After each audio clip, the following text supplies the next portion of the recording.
Given that the left has embraced Islamism to such a degree that they're now basically one and the same thing, I've got a few questions. If banning people from countries because of their religion is bad, then why do 16 Muslim countries ban Israelis because of their religion? If Islam is culturally compatible with the West, why do 11 Muslim countries still execute gay people? If Islam is culturally compatible with the West, why do the majority of Muslims living in the UK think that homosexuality should be criminalised? If Islam is culturally compatible with the West, why do supposedly modern Muslim countries like the United Arab Emirates detain, harass and threaten transgender people when they try to enter the country? If Islam is culturally compatible with the West, why do you have something literally called the rape game, Taharush Gamir, and something called Bacha Bazi, where old men have sex with young boys? Why do you fail to speak out against Islamic terrorism, yet organise mass protests when someone draws a cartoon of Muhammad? Why do you complain about all Muslims being blamed for radical Islam,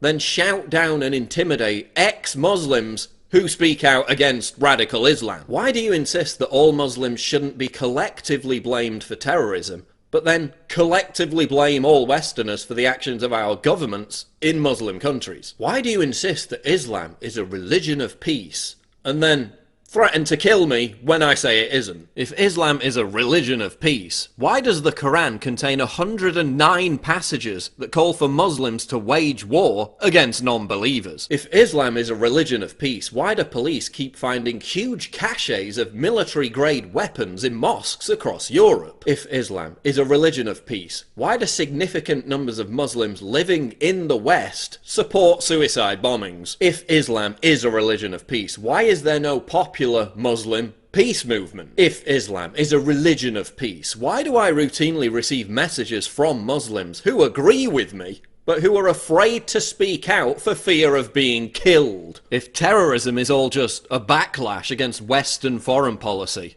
why are most victims of terrorism other Muslims? Why do you constantly invoke the Crusades, a 600-year-old defensive war, to make apologies for modern-day Islamic terrorism? That's not an argument. Not an argument. It's not an argument. It's not an argument.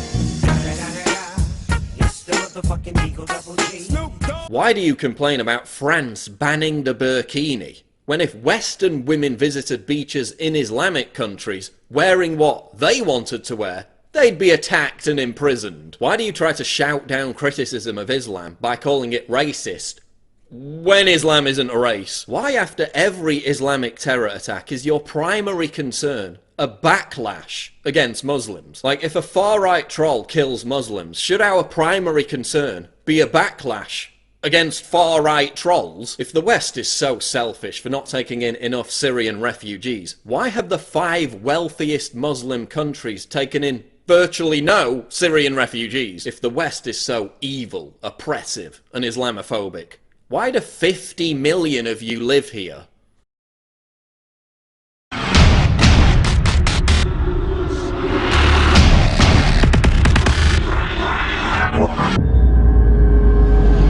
Click the link below to subscribe to the channel, and for more breaking news go to infowars.com.